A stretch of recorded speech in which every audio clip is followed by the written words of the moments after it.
Hey guys, welcome back to another episode of Our Turn Now. My name is CJ, and today I'm going to be talking to you about living a life that is set apart through the life of Joseph the Dreamer.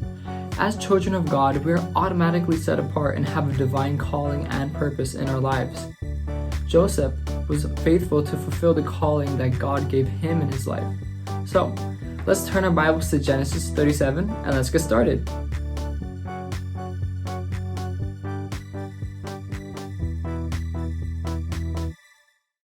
At the time our story first starts, Joseph is around 17 years old and is living in the land of Canaan with his family. Jacob, who is Joseph's father, favorited Joseph among all of his other sons, and as a token of his favoritism, he gave Joseph a very beautiful robe. Verse 4 tells us that even in his own family, Joseph was hated.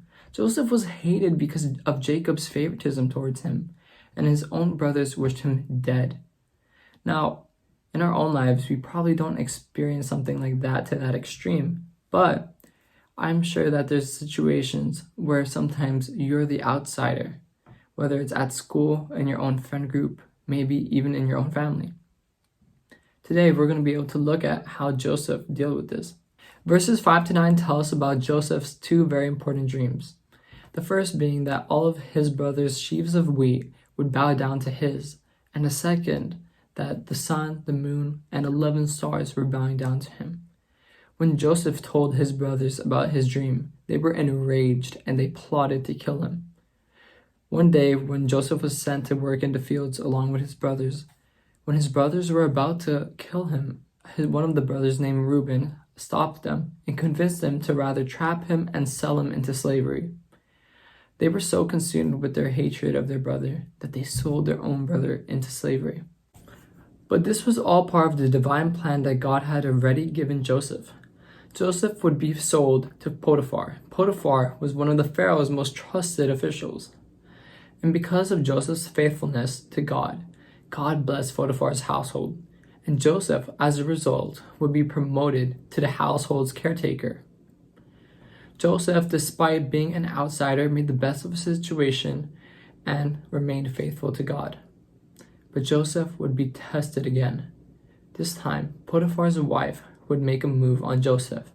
Joseph, on multiple occasions, would refuse to do anything with Potiphar's wife because he wanted to remain faithful to God. And one day, when Potiphar's wife saw that Joseph was alone, she made a move on him. And when he ran out of the house, she framed him for attacking her. And because of that, Joseph would be sent to jail. In our own lives, we may be put in situations where the bad thing is the easier thing to do. Joseph knew that if he had done what Potiphar's wife had wanted him to do, he could have kept it a secret and he could have kept his comfortable life as head of the household. But he wanted to please God and God alone. And because we are set apart, we are also called to do the right thing even when it's the hard thing to do. And that means sometimes having to say no to your friends, having to stand up for what you believe in. It may put you in uncomfortable situations, but God will bless you all the more for it. Even in prison, God blessed Joseph. Joseph would be made the jailkeeper's assistant, and the actual jailkeeper wouldn't even have to do anything anymore because everything that Joseph did was blessed. One day, a cupbearer and a baker would be placed in prison along with Joseph, and they would have two very distinct dreams that Joseph would help interpret. The cupbearer's dream being that he would squeeze a fresh cup of wine into Pharaoh's hand, and the baker's dream being that he would be carrying a basket of baked goods on his head, but crows would be attacking it. Joseph told the baker that he would be eventually killed by order of the Pharaoh. And he told the cupbearer that he would be getting his job back. Obviously, the baker cursed Joseph, but the cupbearer said that he would bless Joseph and would remember him for this. Sure enough, what Joseph said became true.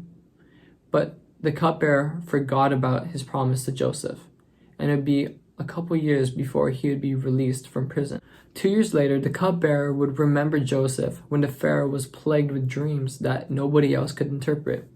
He told the Pharaoh of Joseph, and immediately Joseph was released from prison and asked to interpret the Pharaoh's dream. Joseph would tell the Pharaoh that the dreams meant that there would be 7 years of great abundance followed by 7 years of famine. Immediately, the Pharaoh appointed Joseph the second command in all of Egypt. Whoa! Let's take a moment to think about that. Joseph, who was first a slave in a completely foreign country, would become head of a household, and then he would be again reduced to a position of servitude in the prison, and he would rise up again and have a position of authority, and eventually he would even be made the second in command in all of Egypt.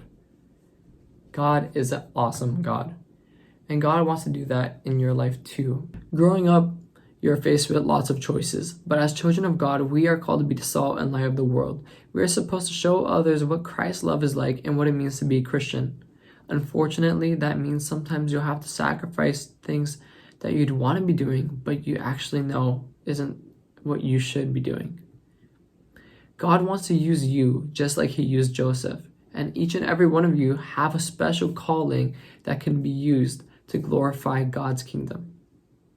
Today, we learned about all the trials Joseph went through before fulfilling his purpose. God knows that the journey isn't going to be easy, but that's exactly why we need to be strong in our faith and trust in God. We may not understand right now why we have to go through the hardships that we go through, but because we're set apart, you can just trust in God, and then you can play such a powerful part in glorifying his kingdom. Today, my discussion question for you is, how are you showing that you are set apart by God? Hey guys, thank you so much for watching another episode of Our Turn Now. I hope you guys enjoyed this segment of our Set Apart series. Definitely comment down below and feel free to like and subscribe. Miss you all. God bless.